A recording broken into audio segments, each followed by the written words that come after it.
What's up guys, Romsicle here, and today we are comparing two incredibly tactile switches, the Zealios V2s and the Durock T1s. Now these two tactile switches are very similar and they're always compared on the internet, so we're going to see which one comes out on top. And as always, let's start off with the specs and the pricing. So for the Zealios V2s, they're available in 4 different weights, all listed with their bottom out forces, but they do have these respective actuation forces. They have an actuation distance of around 2.5mm and a 4mm bottom out distance. And these switches cost about $1 per switch, which is definitely on the pricier side. And as for the Durock T1s, they're available in 2 versions. You have a clear and smoky housing with a bottom out force of 67 grams and an actuation force of 63 grams. They have an actuation distance of around 2.1mm and a 3.8mm bottom out distance. And these cost an average of 60 cents per switch, which isn't expensive, but it isn't cheap either. So now you know the Durock T1 switches are technically the budget version of the Zealios V2s because it's so much cheaper. From $1 a switch for the Zealios V2s to 60 cents for the Durock T1s. That's a massive gap, and especially if you include shipping, that gap increases even more. Zeal does offer free shipping after spending over $150, but for the Durock T1s, shipping only costs $1.50. And if you want to buy any of these switches, they will be linked down below. Taking a look at the Zealios switch, it's got a clear housing with a purple stem, and it's just a really aesthetically pleasing switch to look at. On the bottom it has 5 pins, meaning it will work with a plated or plateless build, and taking a look inside the switch, you have a golden spring and a purple stem with the bumpy legs that give you that tactile sensation. And then when we look at the Durock T1s, it has pretty much all the same properties as the Zealios switch.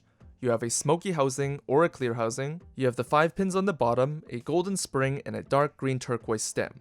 As you can also see, the T1 actually comes factory lubed with a very thin layer of oil that's easily removed if you want to use your own preferred lube.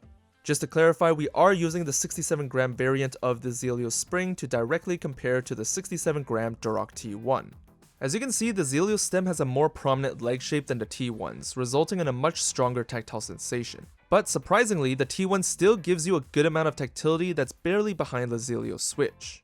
And the stem wobble between the two switches is pretty much the same, and it's tight enough to give you a consistent sound and feel. Which brings me to the typing experience. In terms of tactility and acoustics, they're both fairly similar with each other. They both have a sharp tactile bump and 0 pre-travel.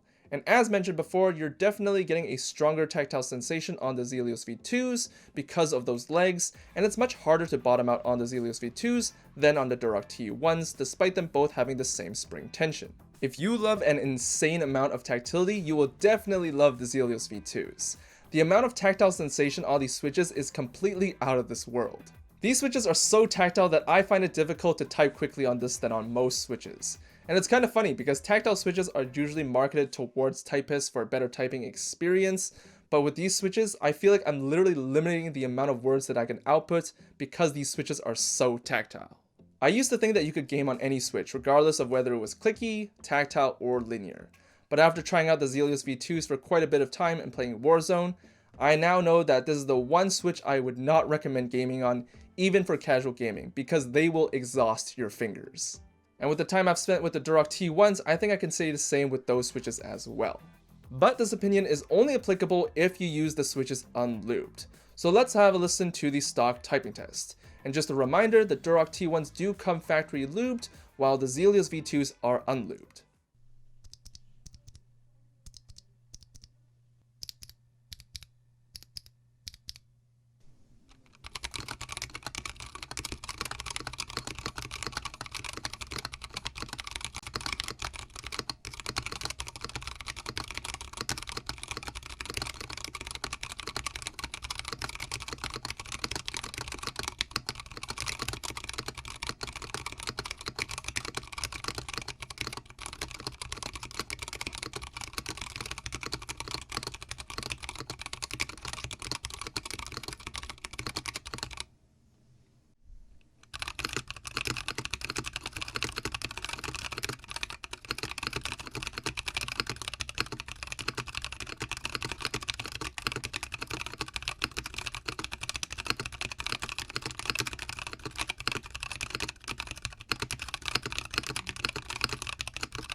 And now you can see why I say that their sound signatures are similar. There also is a bit of scratchiness on the Durock T1s, which is kind of expected because the Zealios V2s are supposed to be smoother to begin with. But all these issues are definitely eliminated after you lube these switches. Now when it comes to fully lubing these switches, the T1s actually sound surprisingly thockier while the Zealios V2s actually sound softened. This is definitely due to the stem of the T1 being less angular, so you have an easier time bottoming out that switch to give you that thockier note, while the Zealios switch actually doesn't go that far. I used Crytox 205 Grade 0 on both switches and lubed everything including the legs and the metal leaves just like I would with linear switches. The lubed T1 sound reminds me a little bit of the Holy Pandas with just a little more subtle thock, which I actually enjoy more. But here is the lubed sound test.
So what's the conclusion? The Zealios V2s or the Durock T1s? I personally like the Durock T1s a little more just because of that thockiness and because it's not so tactile. But between the two switches, there's just a few variables here and there that will make you choose one switch over the other. These switches have a very similar typing experience, a very similar sound signature unlubed, and they both have a clear housing option if you want that good RGB diffusion. But the Durock T1s are much cheaper. Want to build a 60% keyboard? Well, the Zealios V2s will cost you $70 because you can only buy them in batches of 10, while the Durock T1s will cost only $40. Use the money you save to buy some lube and you're on your way to a fun typing experience. But once again, if strong tactility is your go-to thing, the Zealios is the way to go. Let me know what you guys think about these two switches. Would you choose the Zealios V2s or the Durock T1s? Is the quality there to justify the huge price gap? Let me know in the comments down below. Thanks for watching, and I'll see you guys later. Peace.